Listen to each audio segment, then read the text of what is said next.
तो एक मेरे पास कमेंट आया था कि कंसल्टेंसी हमसे रिजिग्नेशन के चार्जेस मांग रही है। मतलब कि अगर आप कंपनी को छोड़ रहे हो, कोई किसी थर्ड पार्टी कंपनी पे आप पेरोल पे थे, उस कंपनी को आप छोड़ रहे हो, तो बोल रहे हैं कि नहीं कंसल्टेंसी हमसे वो रेजिग्नेशन चार्जेस मांग रही है। तो बेसिकली क्या ऐसा होता है?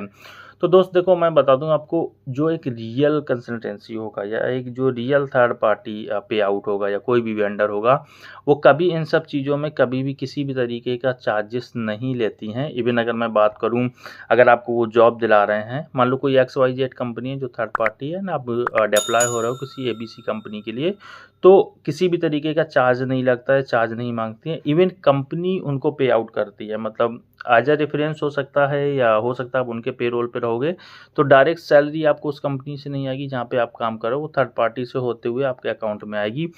एंड अगर मैं बात करूं तो किसी भी तरीके के ऑफर लेटर का कोई चार्ज नहीं होता है, ज्वाइनिंग लेटर का कोई भी चार्ज नहीं होता है, रेजिग्नेशन का कोई भी चार्ज नहीं होता है, रिलीविंग का कोई या एक्सपीरियंस का कोई भी ऐसा चार्ज नहीं होता। अगर वो जेन्युइन कंसल्टेंसी और एक अच्छी कंपनी है, अगर वो अच्छे अच्छे वेंडर्स वो रन कर रही है अपने अंडर, तो वहाँ पे किसी भी तरीके का चार्ज नहीं होता है।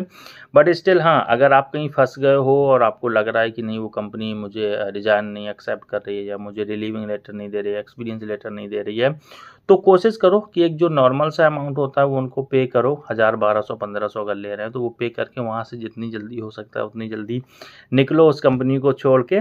एंड अपार्ट फ्रॉम दिस, अगर अब मैं बात करूं कि कंपनी आपसे कौन से चार्जेस ले सकती है, तो देखो, कंपनी आपसे वो चार्जेस ले सकती है कि आपने किसी कंपनी में रिजाइन डाला एंड इसके बाद आपको रिलीविंग लेटर चाहिए, रेजिग्नेशन लेटर चाहिए, एंड आप नोटिस पीरियड सर्व नहीं कर रहे हो। जब आप नोटिस पीरियड सर्व नहीं कर रहे हो, तो फिर कंपनी को अमाउंट होगा नोटिस पीरियड का, रिकवरी अमाउंट, वो कंपनी को आपको पे करना पड़ेगा। एंड वो कंपनी आपसे डिमांड भी कर सकती है, क्योंकि कंपनी में आपका रिटेन नोटिस पीरियड होता है। जो रिटेन नोटिस पीरियड होता है मीन्स कि वो कंपनी आपसे डिमांड कर सकती है एंड वो आपको कंपनी को देना ही पड़ेगा। एंड मे भी हो सकता है कई बार के केस में कंपनी लीगल एक्शन भी ले लेती है। और नहीं भी अगर लीगल एक्शन लेगी तो आपको वार्निंग लेटर तो घर पे भेज ही देगी। हो सकता है मेल कर दें आपको, हो सकता है वो कॉल पे आपको डराएं धमकाएं, या हो सकता है कोई भी एक फिजिकल लेटर आपके घर पे भेज दें एज ए वार्निंग लेटर।